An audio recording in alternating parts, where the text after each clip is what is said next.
রাজশাহীর তানোরের শান্ত দুপুরটাকে ঠিক কোন মুহূর্তে নীরবতার মতো জমাট করে ফেলেছিল কেউ বুঝতেই পারেনি। 2 বছরের সাজিদ মায়ের হাত ধরে ধানের খেতে হাঁটছিল, ঠিক যেমন দিনে দিনে শিশুরা মায়ের সঙ্গেই পৃথিবীটা চিনে নেয়, কিন্তু সেই দুপুরেই পৃথিবীটা উল্টে যায় এক ক্ষণস্থায়ী মুহূর্তে। মা সামান্য পেছন ফিরে তাকাতেই পাশে থাকা খড়ের স্তর যেন হঠাৎই থর থর করে ওঠে, আর সেই খড়ের নিচে লুকিয়ে থাকা পুরনো গভীর গর্ত সাজিদকে টেনে নেয় ভয়ঙ্কর অন্ধকারে। মা শুনতে পান তার শিশুর কাঁপা গলা ডেকে উঠছে মা শব্দটি। তখন পুরো গ্রামের বাতাসকে স্থবির করে দেয়। সেকেন্ডের মধ্যে চারপাশে ছুটে আসে মানুষ, এক একজন এক একভাবে সাহায্য করতে ঝাঁপিয়ে পড়ে। কেউ লাঠি বাড়ায়, কেউ দড়ি খোঁজে, কেউ হাত বাড়ায়, কিন্তু গর্ত এতটাই সরু আর গভীর যে নামার উপায় নেই। তার উপর স্থানীয়দের তড়িঘড়ি করার চেষ্টায় ভুল করে কিছু মাটি গর্তের ভেতরে পড়ে পরিস্থিতিকে আরো জটিল করে তোলে। সময় তখন দ্রুত পাল্টে যাচ্ছে, আর প্রতিটি অতিরিক্ত মুহূর্ত যেন মাটির ভেতরে বন্দী একটি ছোট্ট জীবনের উপর চাপ তৈরি করছে।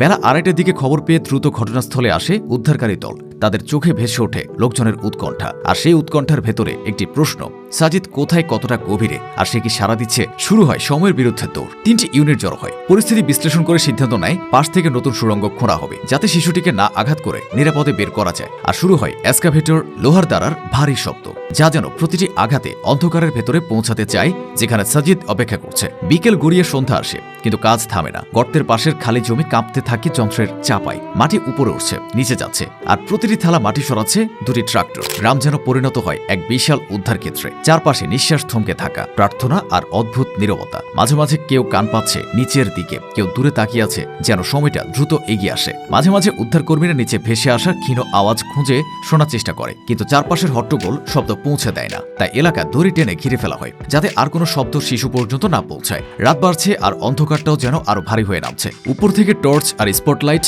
গর্তের চারপাশে আলো ফেলছে। মাটি ক্রমে নরম হয়ে আসছে, প্রতিটি কোদালের আঘাতে যেন আশা একটু একটু করে সামনে এগোয়। বিকেল থেকে রাত অবধি খোঁড়ার গভীরতা চলে যায় 10-12 ফুটে। তারপরও আরো নিচে উদ্ধারকর্মীরা অবিরাম খাম ছড়িয়ে চলেছে, কারণ তারা জানে সময় প্রতিক্ষেপণে বদলে যাচ্ছে, আর সেই পরিবর্তনের ভেতরে আটকে আছে এক শিশুর নিরাপত্তা, তার শ্বাস, তার অপেক্ষা, আর পুরো গ্রামের প্রার্থনা। একজন কর্মকর্তা পরিস্থিতির কঠিনতা ব্যাখ্যা করতে গিয়ে বলেন, এই মাটির গঠন অদ্ভুত নরম, আবার নিচে গিয়ে শক্ত হয়, তাই প্রতিটি স্তর আলাদা করে যাচাই করতে হচ্ছে যাতে কোনো ঝুঁকি না আসে। পাশাপাশি সাজিদকে টিকিয়ে রাখতে উপর থেকে অক্সিজেন সরবরাহ চালু করা হয়েছে। প্রতিটি টিউব, প্রতিটি নলের ভেতর দিয়ে বয়ে যাওয়া বাতাস যেন জীবনের সাথে বাধা একটি সুতো, যার উপর ঝুলে আছে পুরো গ্রামের নিঃশ্বাস। মাঝে মাঝে মেশিন থামিয়ে শোনা হয় কোনো সাড়া আছে কিনা। গ্রাম জুড়ে শোনা যায় কেবল বাতাসের শব্দ, যে বাতাস যেন কাঁপতে কাঁপতে দাঁড়িয়ে আছে। এখনো আরো কয়েকটি স্তর খনন বাকি। উদ্ধারকারীরা বলে আরো কয়েক ঘন্টা লাগবে, কিন্তু থামার উপায় নেই, কারণ গর্তের গভীরে হয়তো সাজিদ ঠাই অপেক্ষা করছে উপরের এই লড়াইয়ের সমাপ্তি কখন হবে তার জন্য। রাত যত গভীর হয়, সবার মুখে উদ্বেগের ছায়া তত ঘন হয়। কেউ দাঁড়িয়ে আছে মুঠো বেঁধে, কেউ চুপচাপ আকাশের নিচে তাকিয়ে আছে,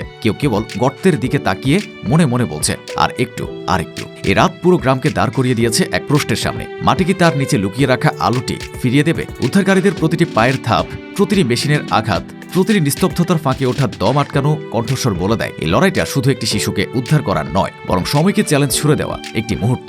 মাটি সরছে, আলো নিচের দিকে নামছে, আর প্রত্যেকে অপেক্ষা করছে সেই একটাই দৃশ্যের জন্য, যখন মাটির অন্ধকার ফুড়ে উঠে আসবে ছোট্ট সাজিদকে ঘিরে আলোর ঢেউ। আর গ্রামের ইতিহাসে সেই মুহূর্ত হয়ে থাকবে সবচেয়ে দীর্ঘ নিঃশ্বাসের পর সবচেয়ে বড় স্বস্তি।